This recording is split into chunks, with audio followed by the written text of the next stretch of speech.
I've worked with quite a few entrepreneurs who are amazing at starting businesses and easily get them to maybe $1 million in revenue or maybe even $3 million in revenue. And then they get a little stuck. Then they get to the place of, how do I really scale this? How do I really expand? What does it really take?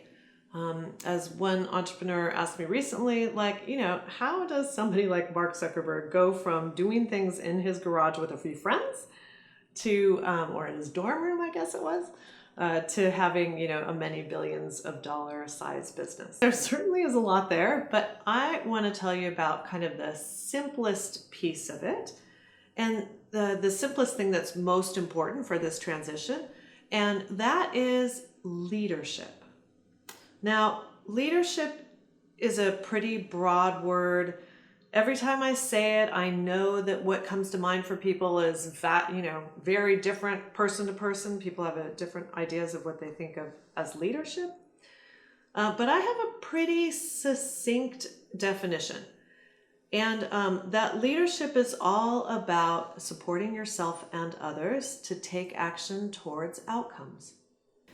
The thing that's behind that is that there's kind of three big areas that leaders need to get really good at doing in their businesses, which is not the same as doing the things that are required in a startup. In a startup, let's say when Mark Zuckerberg was starting Facebook, he actually had to be pretty decent at the programming part. I guarantee you he does no programming now. As he went along, he had to step up and learn different kinds of leadership skills, and he had to learn them in three areas. So the first area is all about the strategic vision, all about the future thinking, how to form those pictures and then break them down into desired outcomes, breaking them down into projects that then can get done. That's a big part of leadership.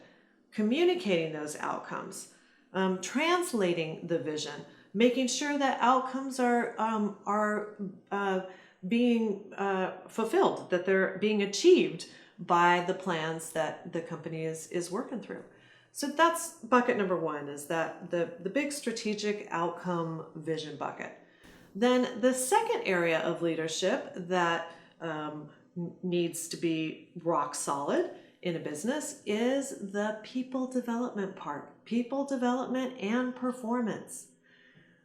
Because at some point, you as a leader scaling your business, you aren't going to be doing many of the tasks, and you've got to have team who can actually do it, who can play the game now, so to speak, as you move up into more of a coaching position or maybe kind of a general manager position if we're making a sports analogy here.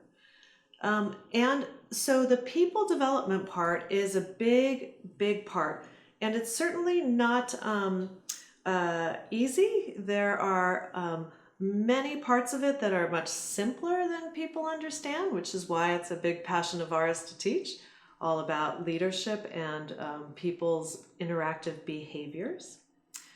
But it's, I will say that it's, we have to get good at that part to really scale a business. And then the third bucket is all about systems and process. And this is the bucket that many a consultant has built their business on, saying that the big thing that's needed for growing a business is systems and processes, as if it's the only thing needed. It's not. It's important. We got to get those in place as we grow, especially because businesses need to be much more well organized and structured as they get bigger, because we can't just rethink what we're doing every day, right? We need to follow the structures and the systems. Otherwise, it will be pretty chaotic and we actually won't be able to keep working on the future. So those are the three big areas that are needed.